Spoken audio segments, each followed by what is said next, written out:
noon, good afternoon, and good evening everyone. Welcome back to my channel. Welcome back to Uncle Anime. And yeah, we'll have now the Boldest 5 Legacy episode 82 natin. Let's go. Tapusin na nito.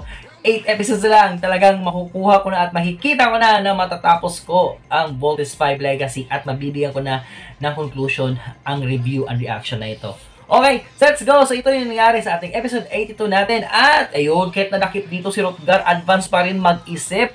May plano na agad-agad para kung paano sila tumakas. Then ang Voltes 5 team natin, trap pa rin sa ginawang trap ni Zardos dito. Binobombahan na sila ng kampo ni Zardos at wala silang magawa. Talagang ang hirap na makawala nun.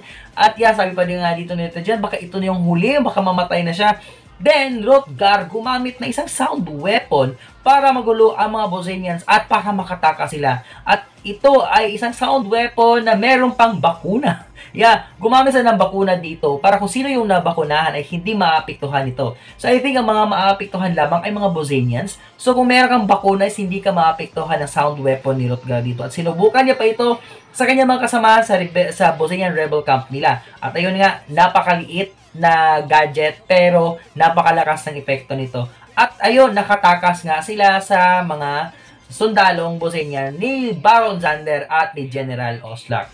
And then Jaime naman, naalala ang mga nangyari kung paano sila trap, which is katulad ng pag-trap noon. I forgot that Beast Fighter, kung sino yun na nag-trap sila. Yung may claw, yung may lumabas na claw. It's not Bayzanger.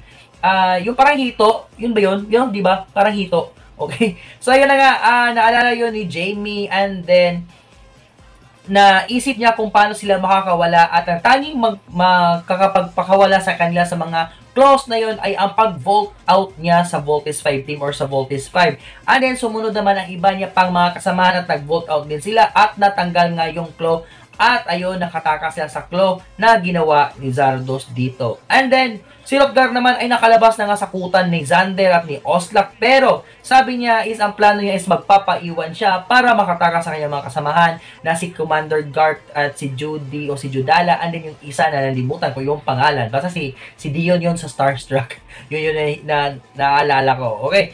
And then, Zardos gumamit na ng pananggalang para hindi sila talagang mapuruhan ni Voltes 5. Pero ito, ang galing dito ni Jaime at ito yung first time na ginamit to dito sa Voltes 5 Legacy. Na ginamit ni Jaime dito ang Lander Drill at naghukay si Jaime pa ilalim at sumunod ang Voltes 5 team natin at gumawa sila ng butas para makapasok sila sa loob ng palasyo ni Zardos. Kasi ito yung isang kahinaan ng pananggalang ni Zardos ito. Kasi ang kaya lang lagyan ng shield is ang sa labas na part ng kanilang palasyo at hindi sa ilalim ng lupa kung saan nakatirik ang kanilang palasyo.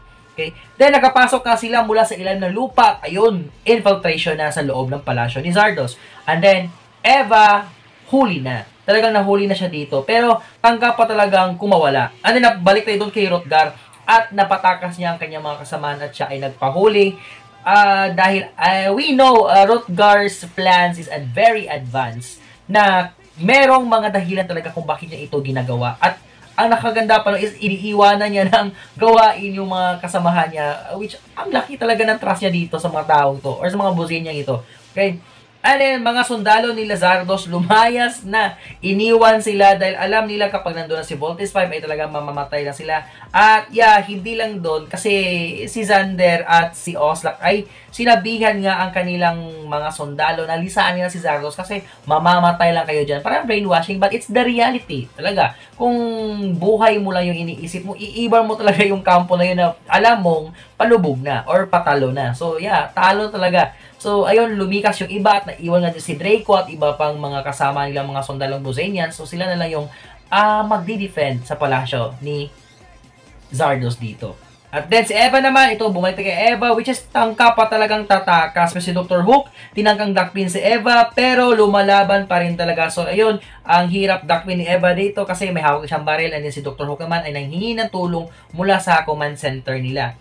Then, ang Voltes 5 team infiltrates the Bosenian Palace at ayun, pinuntahan nila at naghiwalay-walay sila. I think nag-regroup Jaime, Steve, and Big Bert. Sila yung nagsama-sama. And then Little Jen and Mark naman. Napakaganda dito ng style na parang pinagkatiwala ni Steve si Little John kay Mark. And then they give trust na now kay Little John na kaya na ang kanyang sarili. Very good kind of improvement for Little John for that. And also for Mark. Okay, and then also for Steve for trusting Mark and Little John sa isang misyon. And then Draco, lalabanan sina Steve, Big Bird at Jamie. At yun na nga, naglabanan na, suntukan na nga sila. And then napunta tayo dito kay Little John at Mark na pinakawalan nila ang mga aliping Bosenian dahil sa pag-aakala ni Little John na nandun ang kanyang papat, hinanap niya ito. Pero hindi nila makita kasi hindi rin kilala ng mga Bosenian alipin na nandun kung sino si Ned Armstrong. At talagang hindi naman napunta talaga si Ned Armstrong sa lugar na yun. Kaya never nakapunta si Ned Armstrong sa palasyo ni Zardos dito sa Terra Air 2. And then si Draco, pinaulanan niya ng kuryente ang Voltes 5 team at yung parang kuryente na nanggali kay Zardos. So si Jamie naman, napa-shuriken pa ito, pa-flying shuriken kasi tumanon. At tuloy ang laban nila kay Draco dito. And doon natapos ang ating episode 82 natin. So ayun, I feel a little bit of Draco's end dito. Yeah, kasi ito yun rin yung nangyari sa anime, which is yung loyalty dito ni Draco talaga makikita mo na kaysa matalo siya, na uuwi siyang talunan, mas gusto niya na lang na mawala na lamang. Pero, yeah, Draco's loyalty to Zardos, hindi siya, loyal siya sa Busan, pero loyal siya sa Busan kung si Zardos ang mamumuno. Talagang ganito si Draco. Ang laki talaga ng loyalty niya for Zardos at pagmamahal niya sa kanyang prinsipe. Okay? Ibang pagmamahal, okay? Pagmamahal sa serbisyo niya kay Zardos at sa Busan. Okay? So, yeah, let's see what will happen kung anong gagawin dito ni Draco for the next episode and then anong gagawin ng ating Voltes 5 team na malaman nila na wala nga doon si Ned Armstrong at matatalo kanila si Zardos o can they destroy the palace? Let's see what will happen next time. Okay.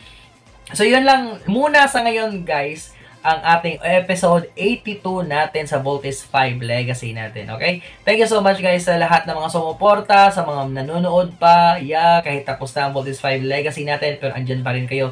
Thank you so much. Okay? So, it's for now, guys. Thank you so much. So, kung gusto nyo ganitong klaseng contents and videos and contents natin, please do consider to like, share, comment, subscribe, and please hit that notification bell para ma-inform kayo sa mga susunod pa na videos and contents sa ating YouTube channel. Okay, excuse me. Busog. Okay, so it's for now, guys. Thank you so much. Good morning, good noon, good afternoon, good evening, and good night. Jay Tilapa signing off, and Uncle Anime signing off. Let's vote next time, but for now, let's vote out. Bye.